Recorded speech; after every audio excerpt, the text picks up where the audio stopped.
pastor Davi Murk, para que venha à frente. É uma alegria ter de volta o pastor Davi Murk na nossa igreja. Ele esteve aqui 5 anos atrás e Deus nos dá a oportunidade de poder ouvi-lo novamente. O pastor Davi Murk é autor de mais de 10 livros. Deus tem dado essa capacidade a ele de poder escrever bons livros, ajudando a igreja brasileira, principalmente na área de família, de namoro, de noivado. Você vai poder conferir no final a esposa do pastor Davi, a Carol Sul, vai estar ali com os livros do pastor Davi Murk. O pastor Davi Murk é um dos pastores da PIB de Atibaia, além de ter sido aluno dele lá no seminário, foi aluno dele de homilética, foi com ele que eu comecei a aprender a pregar e dando os primeiros passos nessa área. Então aprendi muito com o pastor Davi Murk, nessa época do Seminário Bíblico Palavra da Vida, em Atibaia. Depois tive a oportunidade de trabalhar por quase 2 anos, ali na PIB de Atibaia, onde o pastor Davi é um dos pastores da igreja, o pastor de exposição bíblica. Pastor Davi, muito obrigado por estar conosco nessa noite. Que Deus abençoe e que Deus use. Só preciso saber se vai funcionar ou não. Aqui. Se não a gente passa de lá. Boa noite para todos. Eu e minha esposa estamos numa mini maratona de ministério, agora finalmente chegando em casa, depois de 11 dias de ministério em Goiânia. Nós tivemos também, eu estive em Campina Grande, Paraíba, ministrando agora esses dias em Uberlândia, e agora chegamos aqui hoje. 5 anos atrás eu trouxe 3 jovens solteiros comigo para essa conferência. 2 já casaram e o terceiro vai casar em março. Então, se alguém quer carona comigo no final da palestra, só fale comigo, tá bom? Ok. Pessoal da mídia, por favor, me ajude aqui. Ou vai ser com vocês, ou vai ser aqui. Vai com vocês, tá bom. Então, eu vou trocar aqui. E eu preciso que você já passe a imagem do primeiro slide, por favor.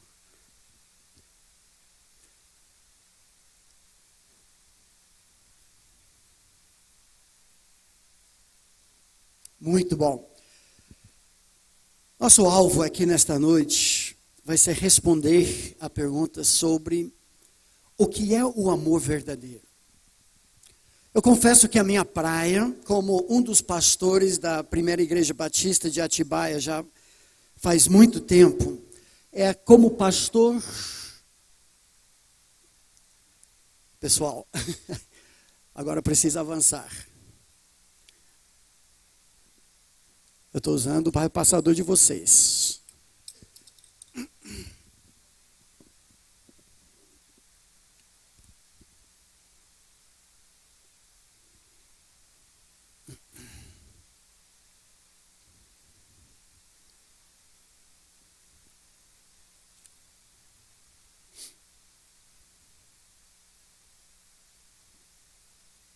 Ok?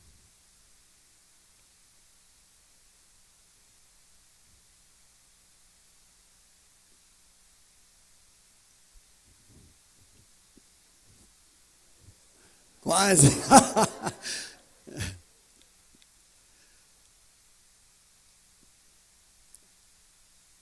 Preciso disso que toda a apresentação é baseada nos slides. Então, nós vamos esperar até...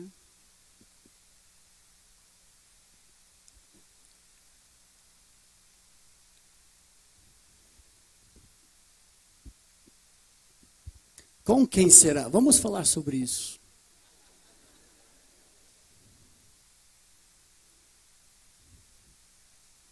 Ok, agora está funcionando. Muito bom. Bom, o pastor Eucleme já nos apresentou rapidamente. Sou um dos pastores da primeira igreja batista de Atibaia na área de exposição bíblica. E minha praia, minha paixão dentro dessa área de família é trabalhar a palavra de Deus sistematicamente, versículo por versículo, para descobrir para nós mesmos a vontade de Deus, princípios para as nossas vidas. É um desastre. Que se você quer ficar lá e quando eu aponto, você avança, porque eles não vão saber quando fazer isso. Ok. O Seminário Bíblico Palavra da Vida, desde 1987, já há 32 anos, sou um dos professores. Deus tem nos agraciado ao longo de quase 37 anos de casamento, de fato são 36 anos, 14 dias, 4 horas e 13 minutos que eu sou casado com a minha linda esposa, que já passou lá, para trás. Deus nos deu 6 filhos, nós temos 15 netos. Não sei porque eles convidaram um voo para falar para vocês sobre namoro e noivado. Não, de fato eu sei. Meu sincero desejo, a minha oração, apesar de todas as nossas falhas, dificuldades, todo relacionamento passa por tempestade e sofrimento. Eu queria demais que vocês pudessem ter o que Deus nos deu.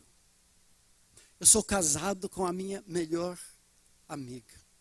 Já nos conhecemos há 39 anos. Erramos em alguns aspectos, mas a palavra de Deus tem sido o fundamento do nosso lar.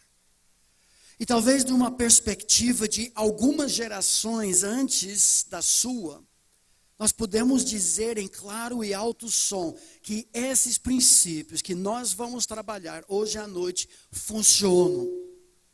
O fato que Deus disse já é suficiente para nós. A nossa autoridade não é baseada na nossa experiência, no nosso achômetro. Mas o fato é que os princípios da palavra de Deus, o manual do fabricante, foram feitos para a glória dele e também para o nosso bem. E é possível, em dias tão conturbados, tão difíceis, você formar uma família feliz. E nós gostaríamos de trabalhar princípios justamente sobre isso nesses dias. Ok. Gente, nós vivemos num mundo em que os valores têm sido invertidos. O que Deus valoriza,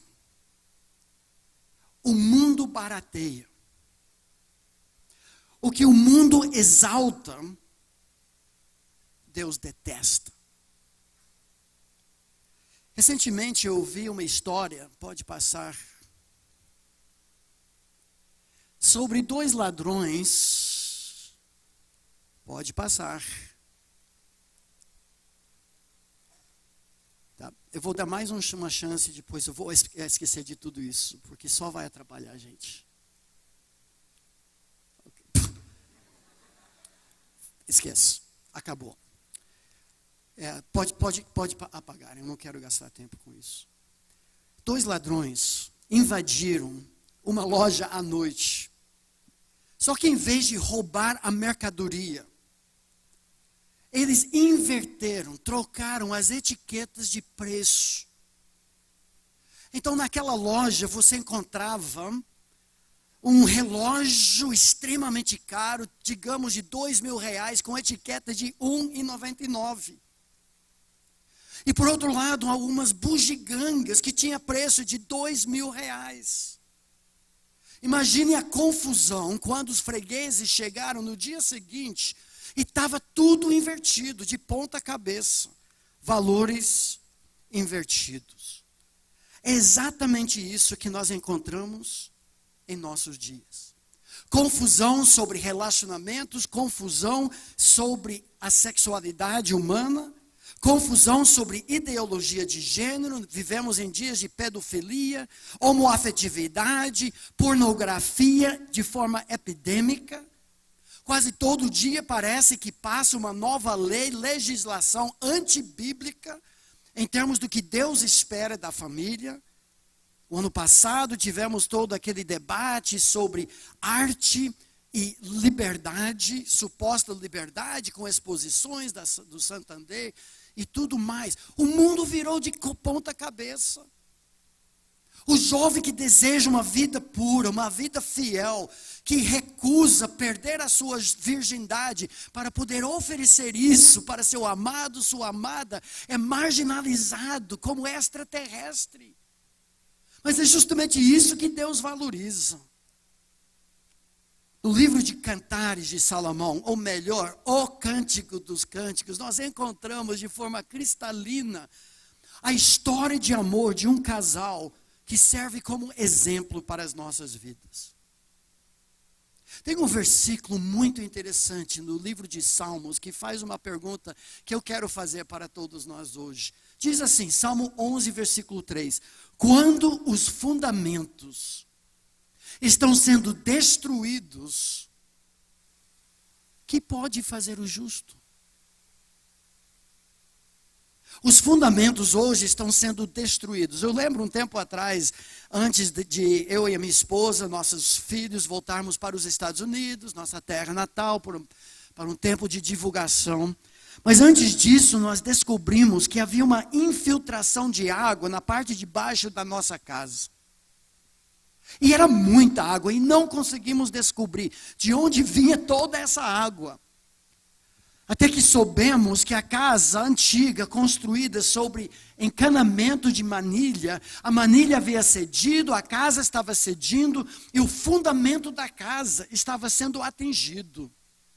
Nós precisamos fazer um trabalho danado para conseguir reforçar, refazer o fundamento. Ah, meus amigos, é isso que precisamos hoje em dia, porque os fundamentos do lar estão sendo totalmente atingidos. O divórcio começa no namoro. Lares destruídos começam com juniores, que estão tendo suas cabeças feitas pelo mundo, uma lavagem cerebral, usando água do rio Tietê. E nós precisamos tomar banho nas águas cristalinas das Escrituras. Só que para muitos de nós, Deus é emudecido quando se trata de assuntos de namoro, noivado, sexualidade, romance. O mundo fala a semana toda, grita em nossos ouvidos, nos outdoors, nas propagandas, nas revistas e principalmente na internet. E na igreja. Silêncio. Por isso uma conferência como essa é tão bem-vinda. A palavra de Deus nos lembra, se o Senhor não edificar a casa, em vão trabalham os que a constroem. Então agora é a hora de colocar um fundamento sólido, profundo, no solo da graça, na pessoa de Jesus, para que Jesus seja o construtor do nosso lar. Pela graça de Deus, nós já casamos nossos 6 filhos. 3 semanas atrás. 3 semanas, 2 dias, 5 horas e 12 minutos. Nós casamos a minha caçula, a minha princesa. O nosso ninho ficou vazio.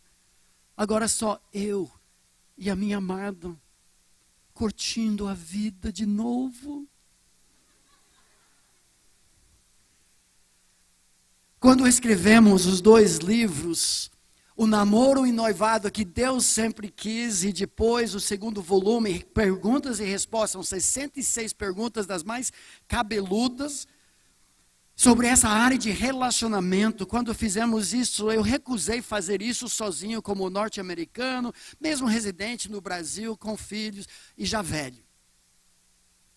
Juntei-me ao Sacha, Alexandre Mendes, que tinha escrito no seu trabalho de dissertação, de mestrado sobre o assunto, mas um brasileiro, pastor de jovens, vivendo essa realidade. E eu escrevi da perspectiva de um coach. Hoje coaching está na moda, né? Mas nós fizemos coaching com nossos 6 filhos, acompanhando-os, guiando-os, debaixo da nossa autoridade e também da família. Pela graça de Deus. E muito do que nós descobrimos e compartilhamos com nossos filhos, eu quero compartilhar com vocês, como se fosse o pai de vocês. Eu espero que você já ouviu tudo isso em casa. Eu espero que a sua igreja trabalhe essas coisas, mas para reforçar os fundamentos. Eu quero que nós fizéssemos isso, eu quero fazer isso baseado única e exclusivamente nas Sagradas Escrituras. Abra sua Bíblia no livro de Cântico dos Cânticos de Salomão. Cântico dos Cânticos é o nome correto desse livro, porque o livro de Cantares, de fato, esse nome nos engana.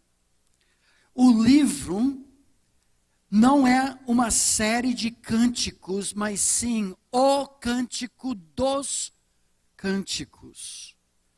Que livro esquisito que começa desse jeito, Cantares. O que eu vou abreviar usando esse termo, mas é o Cântico dos Cânticos. 117 versículos sobre amor, romance, casamento e sexo. Nesta ordem, a ordem bíblica. Cântico dos Cânticos de Salomão. Mas olha como a Bíblia, esse livro começa.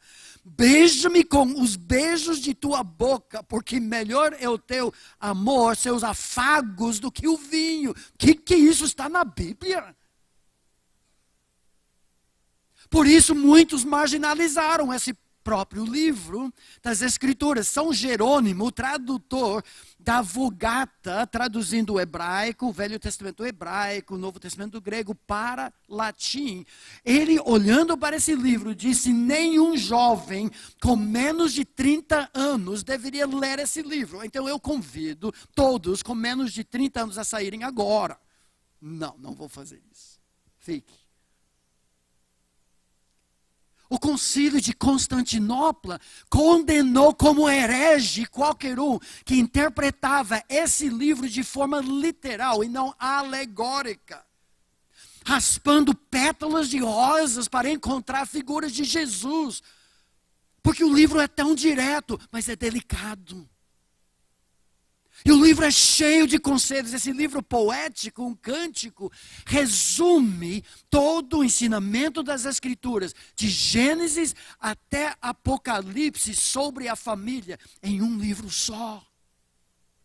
Só que um livro desconhecido pela maioria. É um livro marginalizado. Eu tenho vergonha de admitir, como ministro na área de família no Brasil, mais de 30 anos, e expositor bíblico, trabalhando livros inteiros da Bíblia na nossa igreja, eu nunca tinha ouvido, muito menos pregado, o livro de Cântico dos Cânticos, naquela época, em 57 anos de vida. Quando finalmente eu mesmo abordei. E qual foi a beleza de descobrir nessas águas cristalinas, ensinamentos preciosíssimos para todos nós. Esse livro não é um vídeo de história de amor. Hoje em dia, nos casamentos, quem toma conta são os fotógrafos e videógrafos. Me deixa irritado como pastor. Sai de frente, eu quero ver a noiva. É minha filha, cara. Mas essa é outra questão. O livro de Cântico dos Cânticos não é um filme, um vídeo feito do casamento desse casal, e sim um álbum de fotografias, tipo o Instagram. Nesse álbum tem lacunas, como tem na nossa vida. Tem alguns dias que você não posta nada, algumas semanas, alguns meses. Nós temos que ler o livro preenchendo as lacunas e entendendo que aqui nós temos retratos do amor. Mas o que nós vamos aprender?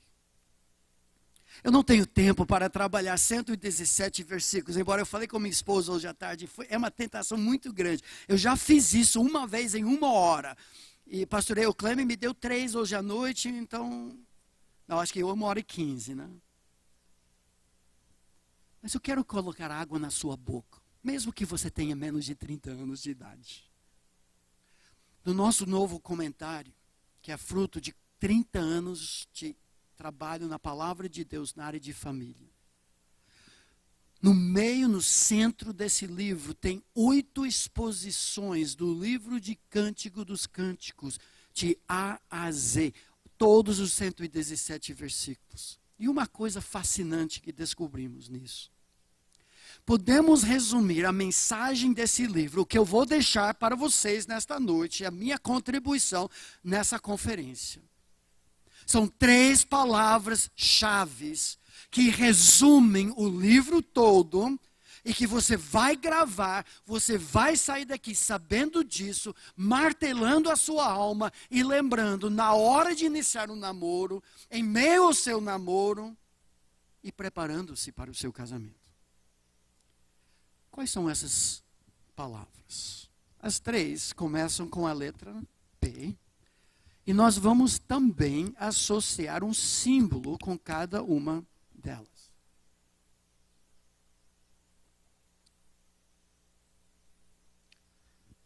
O amor verdadeiro, conforme Cantares, tem três características. Isso norteia todos os nossos relacionamentos para a glória de Deus. Em primeiro lugar, os primeiros 3 capítulos do livro. O amor verdadeiro é paciente. Calma, gente. Falei muito para os nossos filhos. Tempo é o maior aliado em relacionamentos verdadeiros. Temos um ditado que diz: quem come apressado, come o quê? Cru. Você não precisa apressar. Eu sei que isso é uma área muito difícil, porque é uma encruzilhada entre a soberania de Deus e a responsabilidade do homem. Temos que fazer a nossa parte, claro que temos que fazer. Sentar, cruzar os braços, nunca assistir um congresso como esse, vindo supostamente para ouvir a palavra, mas de fato para escopar quem está aqui. Tem que fazer sua parte, meu. Mas Deus é soberano. Deus está mais interessado que você encontre, se é que Ele quer que você seja casado. Porque a primeira decisão em termos de paciência, será que Deus quer que eu o sirva de corpo e alma sozinho? Como veremos nesta noite. Essa é minha esposa falando nisso. Tá bom. Juntos, a nossa vida para o reino de Deus e a glória de Deus deve aumentar exponencialmente o que seria de cada um de nós servindo a Deus como indivíduos. A fórmula matemática que nós colocamos naquele livro, O Namoro e o Noivado, não que eu, mas que Deus sempre quis, diz que 1 mais 1 deve ser maior que 2. Se casamento bíblico, o fundamento é sobre o reino de Deus, a glória de Deus, o espelhar e o espalhar da sua glória na terra, eu só me caso se esse relacionamento complementar for aumentar nossa contribuição eterna. No jugo igual, com alguém que serve o mesmo mestre para sempre. Calma. Isso exige tempo. Não é de noite para dia. Tempo é o maior aliado. Nós veremos isso na primeira parte do livro. Então todo mundo fale comigo e faça esse símbolo. Paciência. Paciência. Se alguém não fizer isso, vai ficar aqui comigo e vai cantar o hino nacional da Dinamarca. Em primeiro lugar, o amor verdadeiro, segundo Cantares, paciência. Nós veremos isso através de um refrão. Um refrão que se repete 3 vezes no livro. É um cântico, é uma poesia. Esse refrão da paciência diz: conjuro-vos, ó filhas de Jerusalém, pelas gazelas do campo, que não desperteis, nem acordeis o amor, até que este o queira. 3 vezes o livro fala isso. É dica, é sinal, estudante da Bíblia, de que isso é importante. E a frase diz: paciência. Espere em Deus. Faça a sua parte. Avalie se Deus quer que você o sirva sozinho. Se precisa de um complemento para aumentar exponencialmente a sua vida, seu amor. A segunda palavra que nós vamos aprender trata dos capítulos 3 a 5 do Cântico dos Cânticos. Essa palavra é a pureza. O amor verdadeiro é exclusivo. Um homem, uma mulher, durante uma vida, até que a morte os separe. O maior presente que o jovem ou a jovem pode dar para o futuro cônjuge é um coração puro. O maior presente que o homem casado pode dar para a esposa, que a esposa pode dar para o marido, é um coração puro, dedicado, o que as Escrituras dizem como qualificação de liderança espiritual, ser homem de uma só mulher. Essa pureza exige tempo também, para se manifestar, para se mostrar, para se desenvolver. Isso quer dizer que não vai ter lutas com seus pensamentos, tentações no computador? Claro que vai. Mas o namoro com fundamento sólido está na luta constante. Quem já errou, quem já perdeu a sua pureza, tem chance em Cristo Jesus de ser uma nova criatura, de ter novos começos, mas isso também exige tempo. Tempo é o maior aliado, paciência para desenvolver. Agora faça comigo. Pureza. Em voz alta todos. Pureza. Eu acho que alguns vão cantar o hino nacional da Dinamarca aqui, viu? No livro de Cântico dos Cânticos, um segundo refrão que se repete 3 vezes. Só tem esses 2. Espalhado ao longo do livro, como numa música, num cântico romântico normal, mas que sofre modificações. A frase é: eu sou do meu amado, e o meu amado é meu. Jovem, não saia 15 minutos antes que seu príncipe encantado chegue, ficando com sapos que nunca serão príncipes. A pureza da exclusividade, na soberania de Deus, sabendo que o nome de algum príncipe ou de alguma princesa, Deus já escreveu no seu coração. Não é seu problema descobrir a vontade de Deus. Creio que nós vamos ter uma palestra só sobre como descobrir a vontade de Deus. Nem gosto da palavra descobrir. As coisas encobertas pertence ao Senhor nosso Deus, diz Deuteronômio 29:29. Mas as reveladas a nós. Nós nos preocupamos com o caminho do Senhor, que é a bússola, lâmpada para os nossos pés. A palavra de Deus já nos revelou. E logo, seguindo essa lâmpada, seguindo a palavra de Deus, nós defrontamos com ela no nosso caminho. Você se preocupa com a parte da palavra de Deus revelada, a paciência, a pureza, sabendo que mesmo como jovem solteiro, como adolescente, o seu amado já é seu. E você é dele ou dela. Preserve essa pureza. Cuide do seu coração.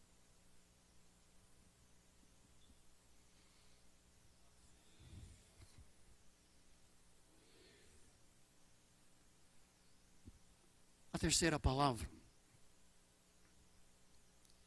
tem mais a ver com a vida conjugal, que todo namoro, ao nosso ver, vislumbra.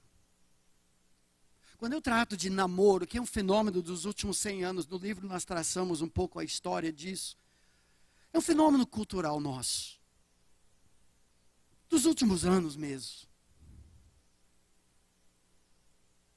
Quando trabalhamos o conceito cultural de namoro, eu estou pensando não em namoro de crianças de 12, 13, 14 anos de idade.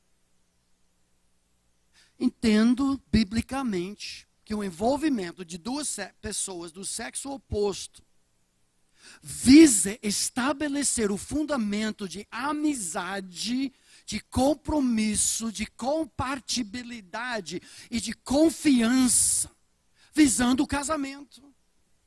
Provérbios nos lembra: primeiro prepara a sua roça, depois construa a sua casa. Você precisa ter condições para adiantar um relacionamento antes de entrar num relacionamento tão sério como o envolvimento com uma pessoa do sexo oposto, que pode acabar ou fazer a sua vida. Nós estamos nos preparando para isso hoje, porque, como diz o título de um livro, o divórcio começa no namoro. Hoje, sabe o que está acontecendo? As tradições, os costumes culturais são um ensaio para o divórcio. Nós ensaiamos isso.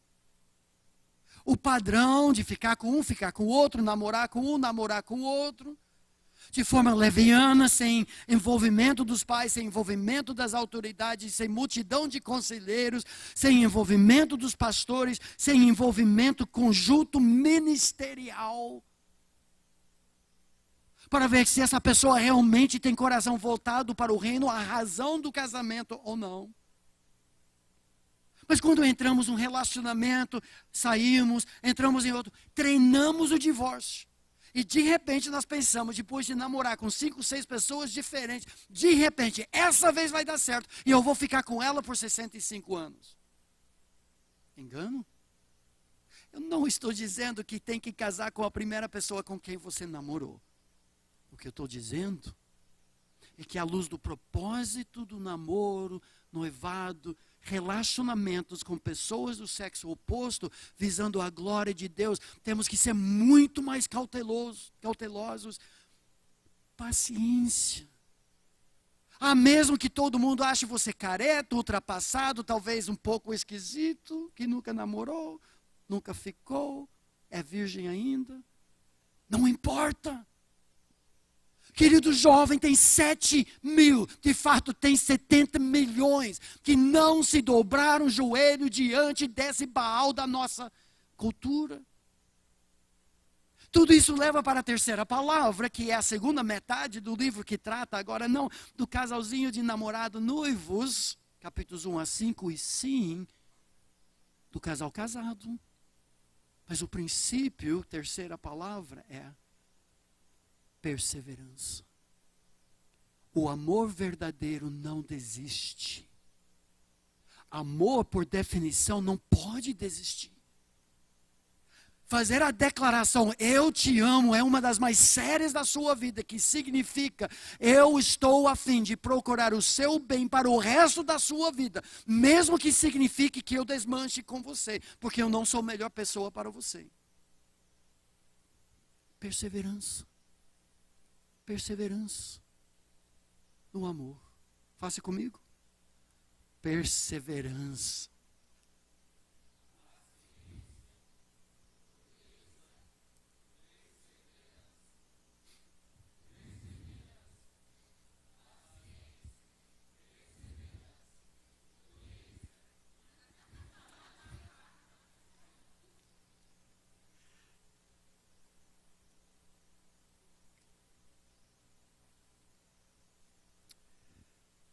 Vamos ver como eu desenrolar dessa história no livro de Cântico dos Cânticos. O livro começa, só vamos tratar mais detalhadamente os primeiros versículos, mas depois da expectativa do amor, que já lemos no capítulo 1, versículo 2, esse casalzinho, Salomão e a Sulamita, é interessante que os nomes deles já refletem o propósito do casamento. No hebraico, o nome dele é Shelomo. No hebraico, o nome dela é Shulamit. Os dois vêm da palavra Shalom. Ou seja, Marcelo encontra Marcela. Cláudio encontra Cláudia. Carlos encontra Carla. Davi encontra Davida. Não. Mas os nomes deles já representam esse complemento perfeito dos dois. Estão bem adiantados no relacionamento. De fato, quando o livro de Cântico dos Cânticos abre, estão prontos para se casar. Você sente isso na paixão. Naquela cultura, ficar, beijar, ter carícias, tudo isso não existia de forma alguma. Mas o desejo dela, beija-me com os beijos de tua boca, reflete o fato de que, mesmo na paciência, há lutas. Olha o que ela diz no versículo 3. Suave é o aroma dos teus ungüentos, perfume. Como unguento derramado é o teu nome. É interessante, no livro todo, os dois se elogiam pela beleza física aos olhos de quem ama. Nós veremos que ela não era não tão perfeita como ele apresenta, e nem ele para ela. Mas aos olhos dos dois, só tinham olhos para ele e para ela. Às vezes você encontra alguém que está namorando, fala, você tem que ver, e mostra a foto, mas ele está apaixonado, ela está apaixonada. A atração mútua, esse relacionamento platônico, é que não tem uma atração, eu já fico assim, tem algum problema. Só que beleza física e nobreza de caráter, esse DNA do amor é fantástico. O perfume do nome. Quando falava, estou namorando fulano de tal, é mesmo? Legal. E não, não sei. Só que versículo 4, olha a pressa. Ela diz, leva-me após ti, apressemo-nos. Toda a primeira parte do livro vai falar, não faça isso. Interessante, tratando do ciclo de vida, de amor e a importância de nós passarmos por essas fases. Quanto mais jovem, talvez mais fases, mais tempo. Quando já tem 30 anos, 34 anos, 38 anos, pode ser um namoro de 2 semanas, já casa. Logo vai morrer. Brincadeira.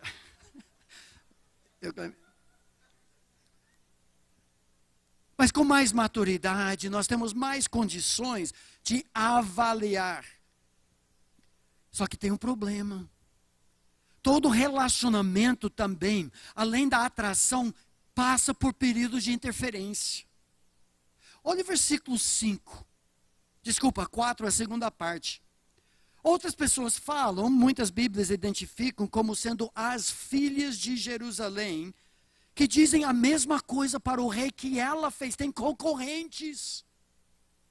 Diz assim, em ti nos regozijaremos e nos alegraremos. Primeira pessoa do plural.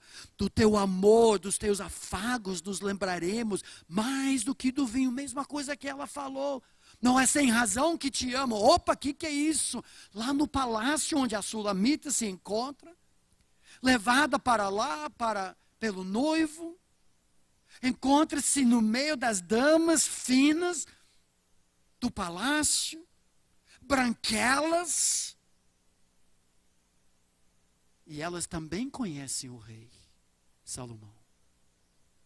Isso gera uma insegurança, mais uma fase em todo relacionamento, quando você encontra com os pais. Quando veio o ex-namorado na academia, fazendo supino com 200 quilos.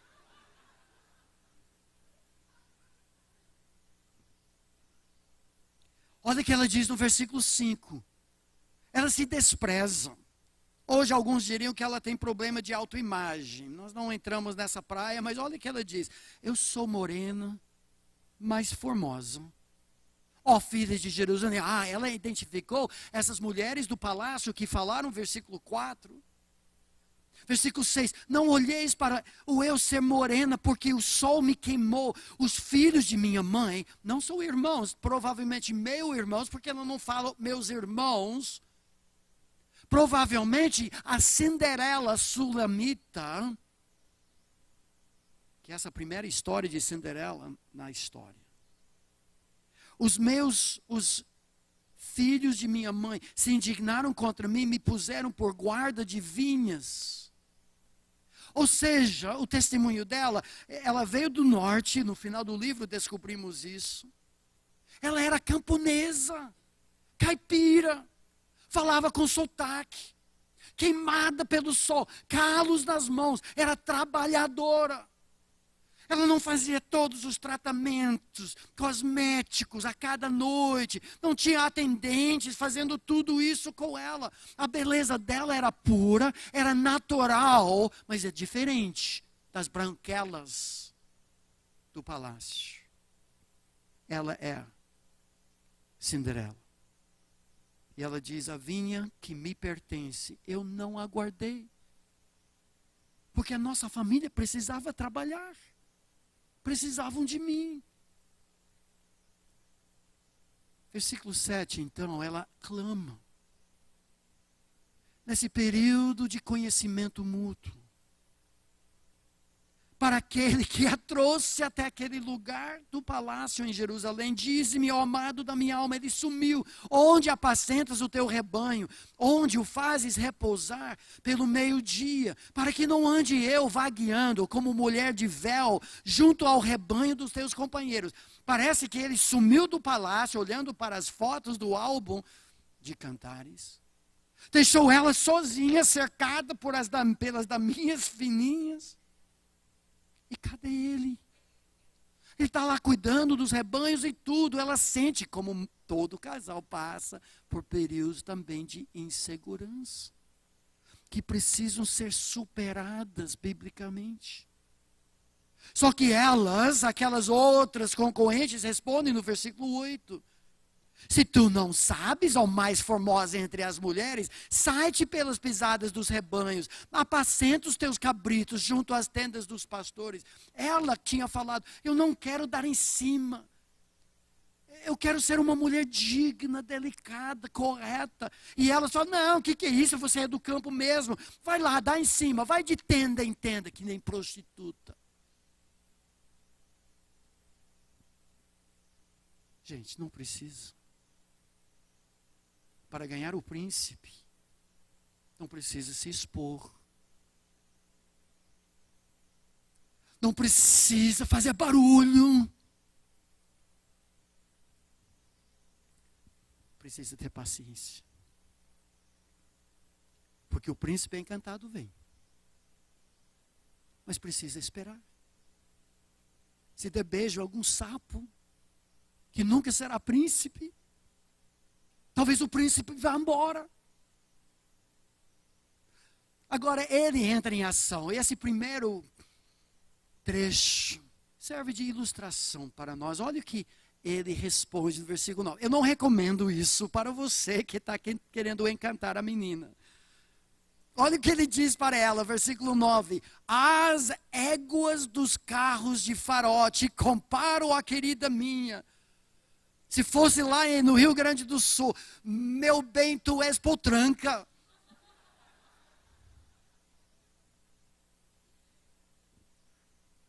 Mas infelizmente, nós nos enganamos ao entender o que ele está dizendo. No livro de Cântico dos Cânticos, a mulher fala 2 vezes mais que o homem. Isso é mera coincidência, gente. 2 vezes mais. Mas quando ele fala, e ele precisa falar, o nosso saudoso amigo, o professor Carlos Oswaldo, falava que a mulher é animal verbal. Falava com todo respeito. Ela precisa ouvir. E o cara é bom. Ele diz, as éguas literalmente, as carruagens de Faraó. Alguns acham que ela era como uma égua, uma cavala. Digna, branca, melhor que as outras. Não. É que os carros de Faraó foram dirigidos por cavalos. Sabe o que ele está dizendo?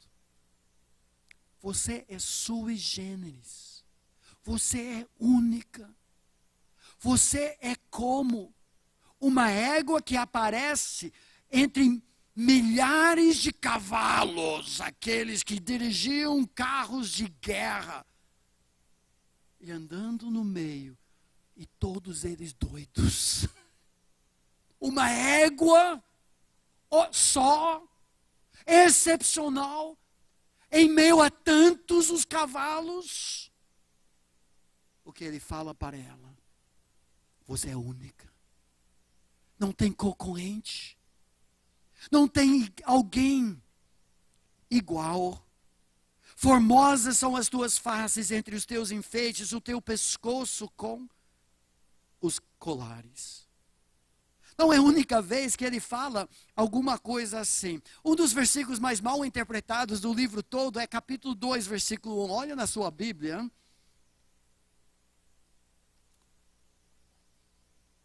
Ainda dentro dessa mensagem de paciência, tempo, ciclos de vida, insegurança, interferência, elogios. Ela diz assim: eu sou a rosa de Saron, o lírio dos vales. Nós pegamos esse versículo e tem nomes até de igrejas. Primeira igreja, tal, rosa de Saron. É tudo equivocado. Ela está se desprezando. A palavra rosa, de fato, é narciso. Uma flor comum que brota na primavera, no hemisfério do norte, em qualquer lugar. Ela diz, sou uma florzinha de Jesus. É isso.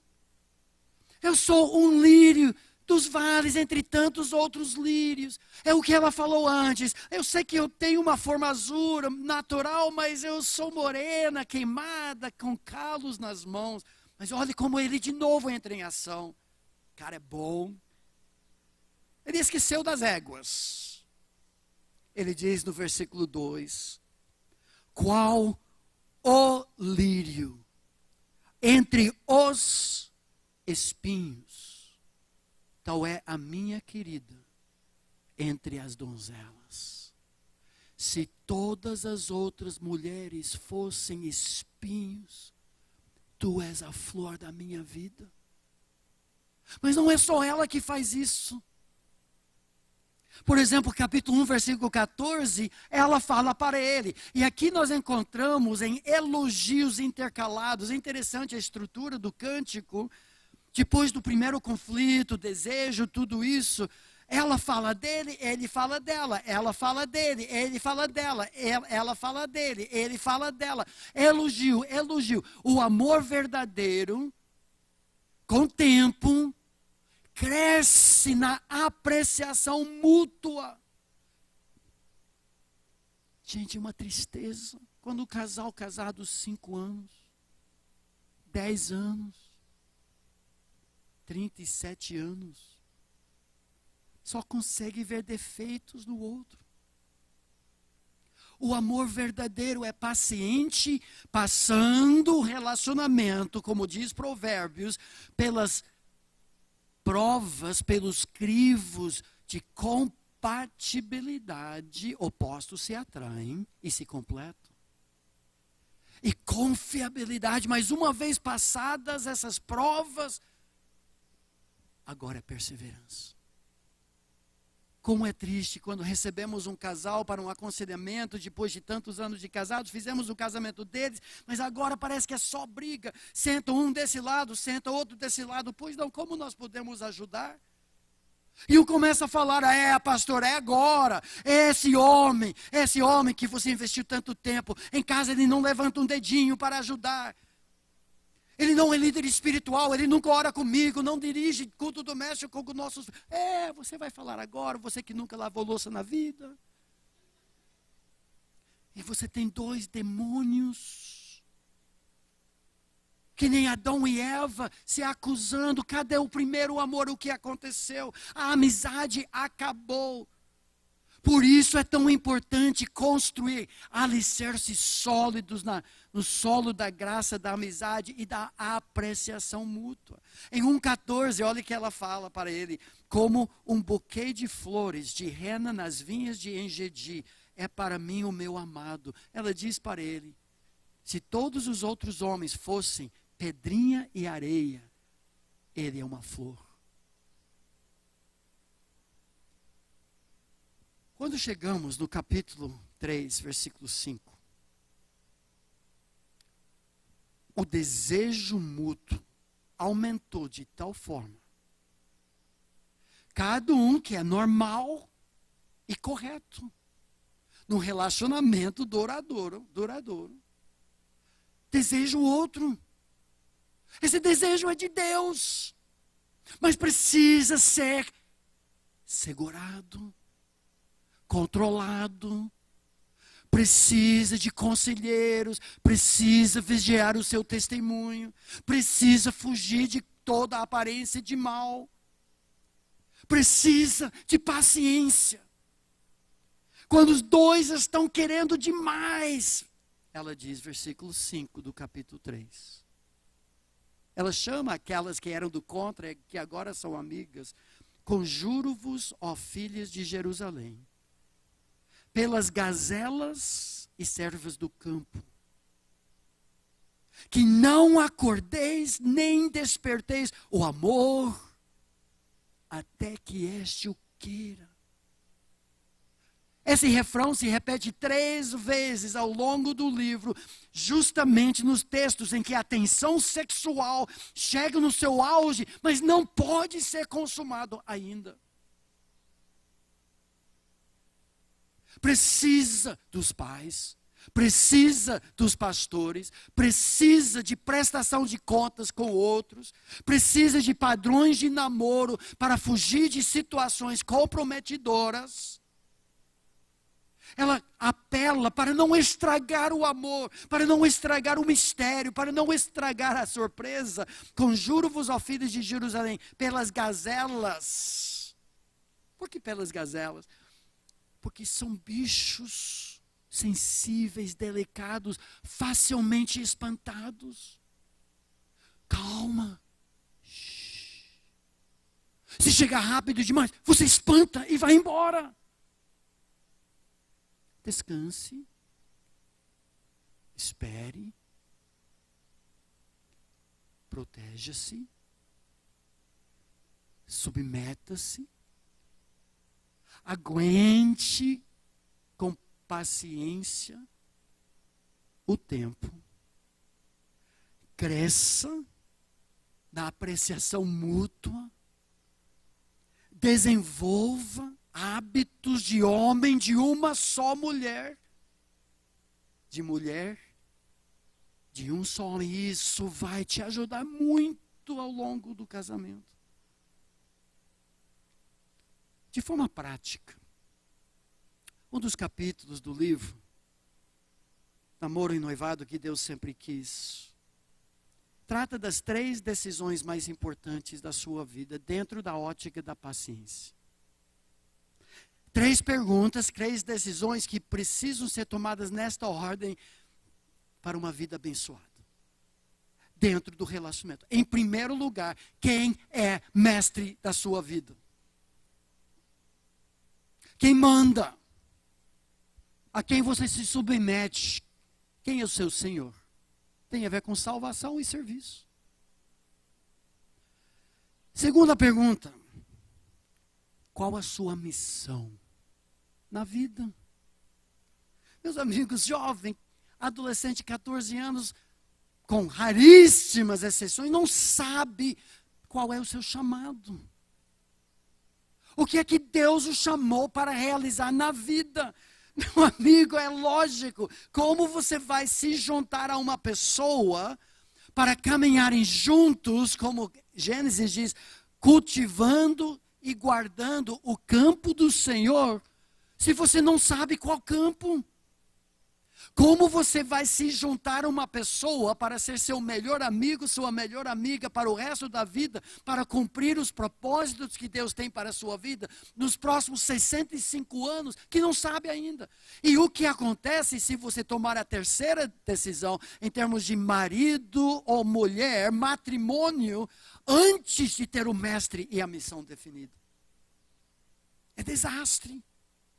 Mesmo para dois crentes é um jugo desigual. Um vai uma direção, o outro vai na outra. E não chega a lugar nenhum. Você anula o propósito da sua vida, meu amigo. Paciência. Você precisa, no tempo de Deus, o tempo que é maior aliado em relacionamentos verdadeiros, encontrar a pessoa que te complementa como melhor amigo, melhor amiga.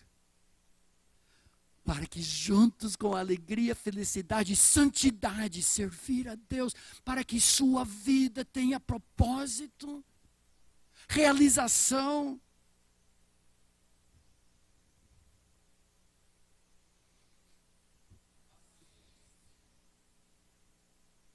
E agora? Uma das observações mais fascinantes do livro de Cântico dos Cânticos é o segundo refrão,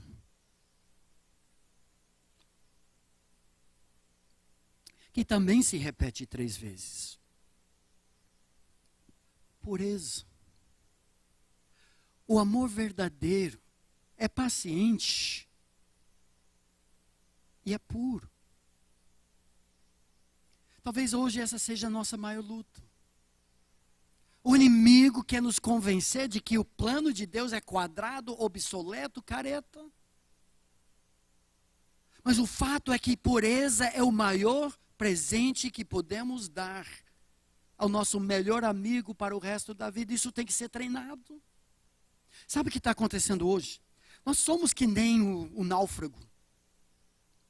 Não estou falando do filme que era com Wilson e tudo isso, você já assistiu talvez. Imagina um naufragado. Numa ilha deserta. Sem água doce. Cercado pelo mar de água salgada. Desidratado. Sedento, até que finalmente ele resolve o quê? Beber água salgada do mar. Ele se enche, encharcado, e morre desidratado. Porque a salinidade da água entra no seu sistema sanguíneo, e a pouca água que ainda resta nos corpos vermelhos por um processo de osmose invertido, sai daquelas paredes celulares para diluir a salinidade e ele acaba encharcado de água e desidratado até que morra. Hoje, estamos bebendo de fontes turvas, poluídas, corrompidas sexualmente. Famintos e sedentos, estamos bebendo águas poluídas. Nós estamos encharcados sexualmente pela pornografia e desidratados sexualmente. Quanto mais bebemos, mais sedentos nós ficamos, até ao ponto de que nada nos satisfaz. Um dos piores fenômenos que está acontecendo hoje, além da homoafetividade que está anulando o princípio bíblico de unidade em diversidade como reflexo da glória de Deus. Nós temos o fenômeno cada vez maior de homens que não mais procuram suas esposas, porque tem sexo virtual. De mulheres que não estão afim porque se satisfazem pela pornografia. Eu diria que talvez a maior ameaça à saúde da igreja de Jesus e do seu futuro casamento é a pornografia. A mentira do inimigo é que quem espera perde.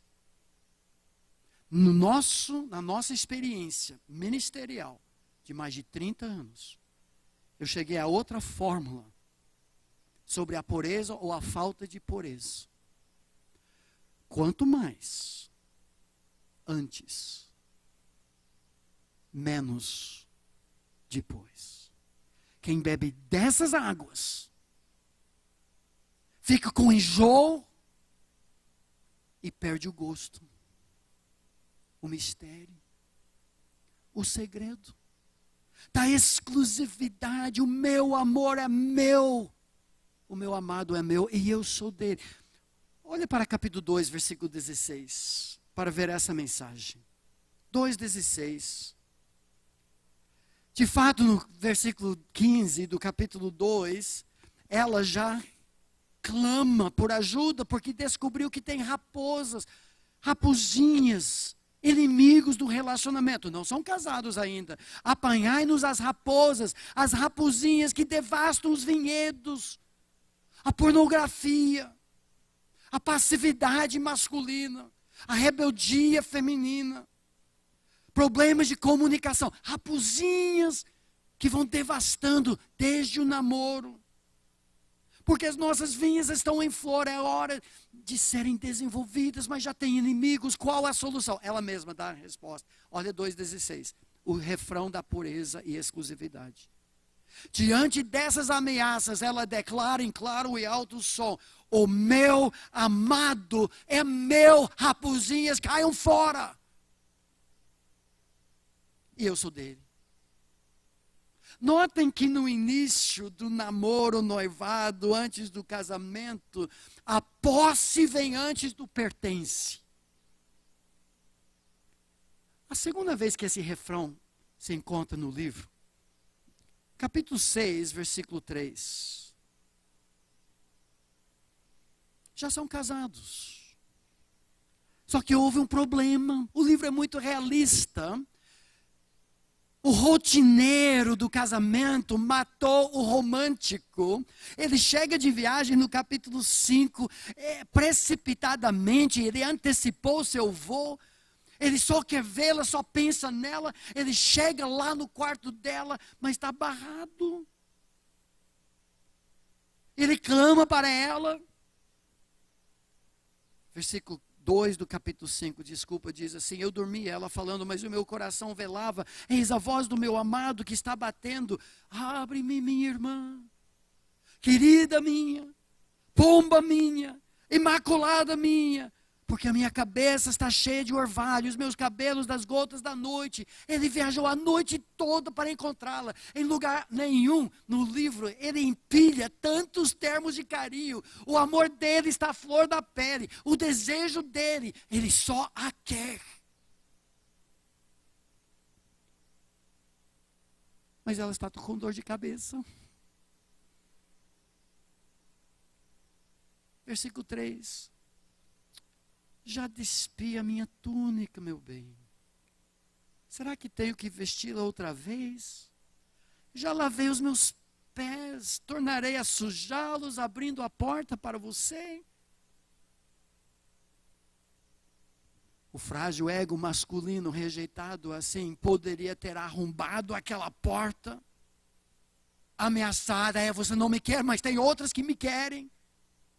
Mas não é isso, ele deixa um presente de perfume que ele pegou no duty free lá do aeroporto, deixa na maçaneta para ela, e mais tarde cai a ficha dela, e renova-se o primeiro amor, e é nesse contexto, no capítulo 6, versículo 3, quando ela lembra, e ela diz assim, versículo 3 do capítulo 6, eu sou do meu amado, e o meu amado é meu.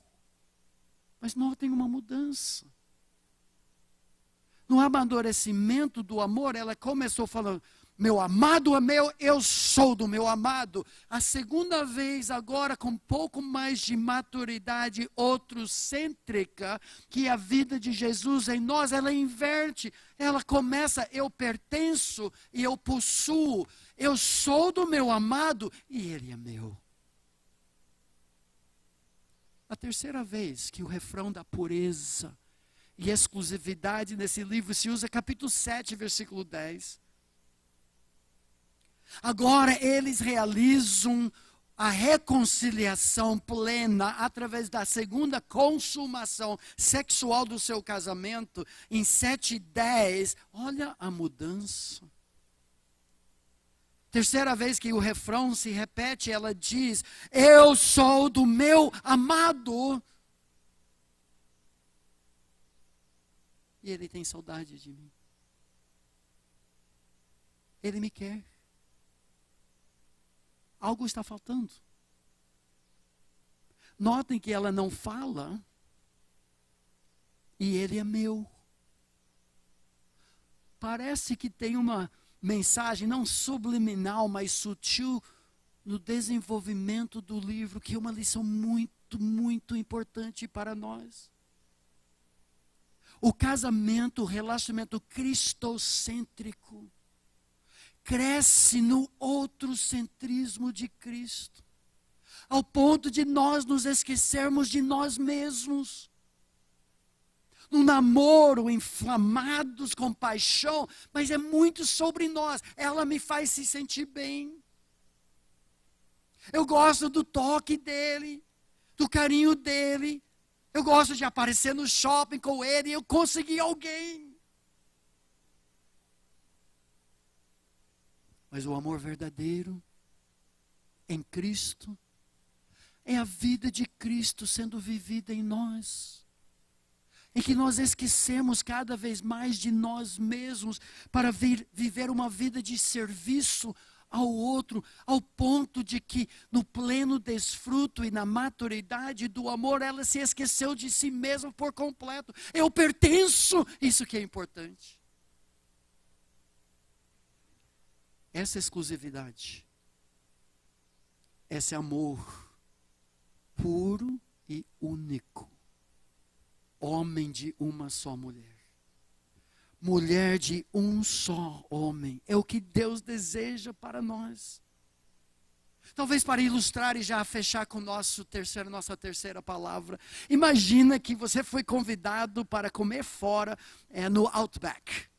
Alguém já comeu no Outback? Esses são os ricos entre nós. É caro demais. Mas é muito especial, é legal, é uma experiência australiana. Só que você chega, como normalmente acontece, também em boas churrascarias, e tem uma lista de espera, 45 minutos. Eles te entregam um negocinho assim, que você enfia no bolso, e quando estiver pronta a mesa, vai vibrar. Vibracol. Quando a coisa vibra, você passa pelo teto. Esqueceu, 45 minutos. O que é isso? Mas vamos imaginar, você está no shopping, tem o Outback, você está na lista de espera, você vai passear com sua família, com a pessoa que te convidou, e você está morrendo de fome. Você não tomou café, você não almoçou, porque você vai comer aquela cebola do Outback. Um bife assim desse tamanho, suculento, mal passado com alho, batata e tudo mais. Você está morrendo de fome. E lá na praça do shopping, encontra-se um vendedor de pipoca. Só que parece que aquela pipoca foi feita 3 dias atrás. Já tem bicho no meio da pipoca. Ele vende Coca-Cola, mas no caso uma Coca-Cola com tampa aberta ao pleno sol, sem gás. Mas você está morrendo de fome. E você pega um saco de pipoca e uma Coca-Cola nojenta e come tudo, bebe tudo. Quando de repente...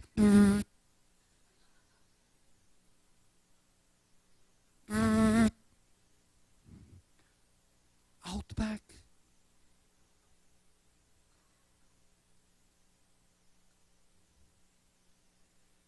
Tem muito jovem comendo pipoca de rua, Coca-Cola nojenta, quando Deus tem um banquete esperando. Não faça isso.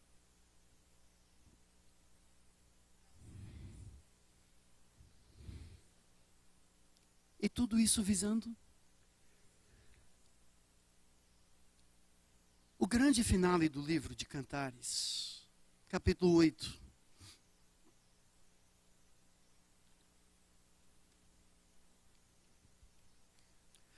Não é um refrão repetido, porque o clímax do livro todo.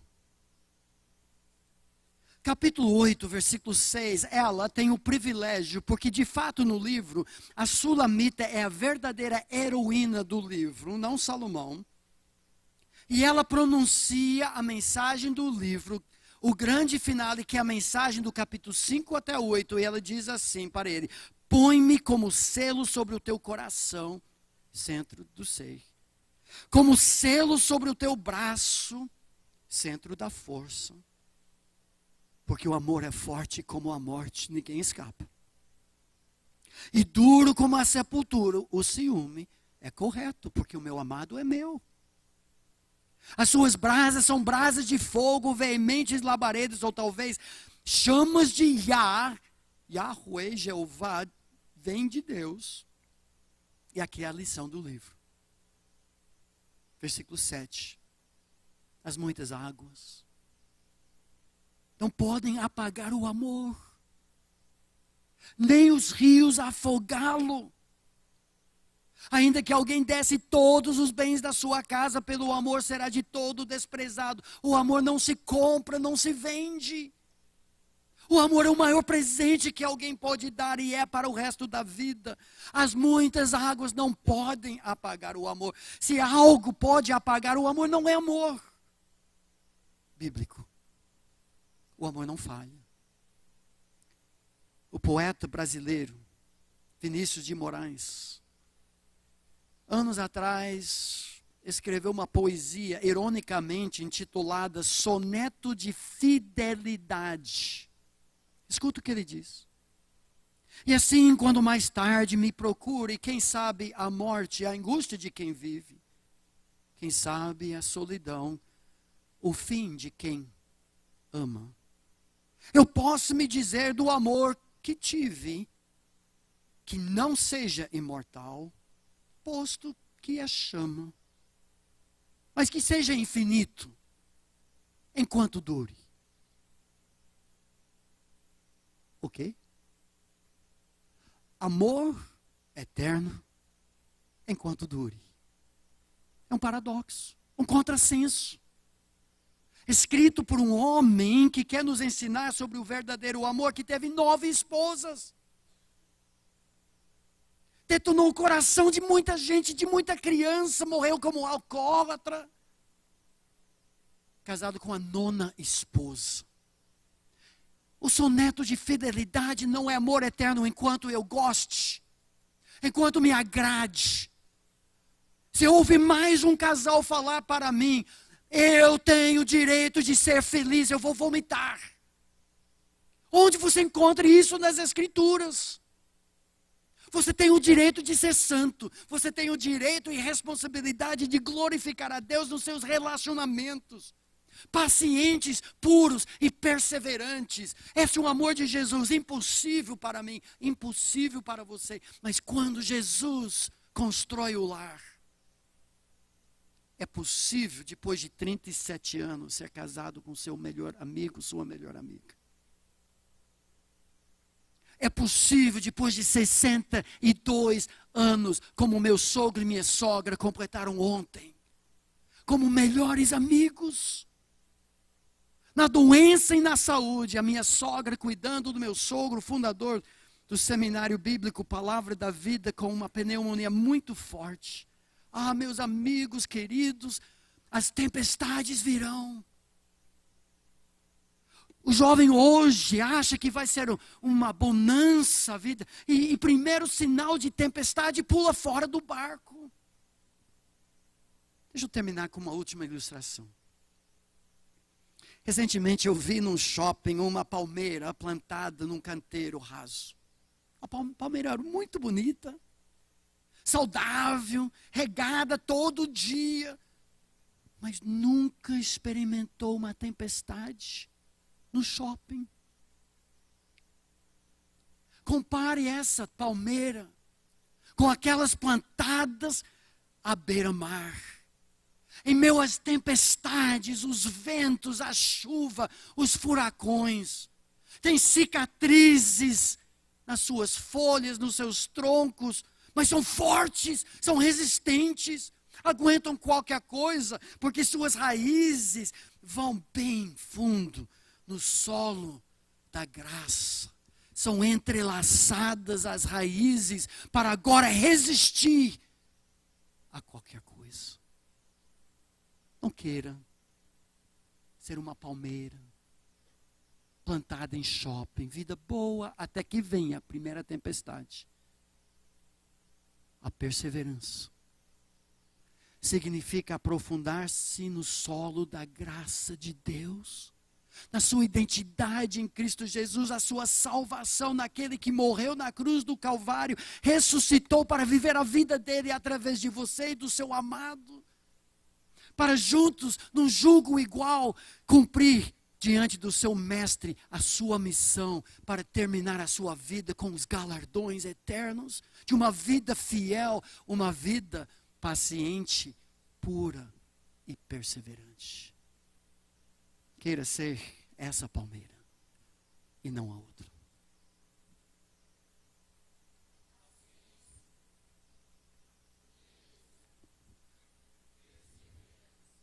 Que Deus lhes conceda um amor verdadeiro, conforme Cantares. Senhor, eu peço a tua bênção sobre cada jovem, cada pai, cada casal, cada namorado, cada noivo aqui presente. Reconhecemos que nós mesmos somos muito fracos, muito falhos, Senhor. Mas entendemos que em Cristo Jesus nós podemos ser o que nós não somos. Nós homens podemos ser o Adão, que Adão nunca foi diante da Eva. As Evas presentes podem ser a Eva, que Eva nunca foi para seu marido.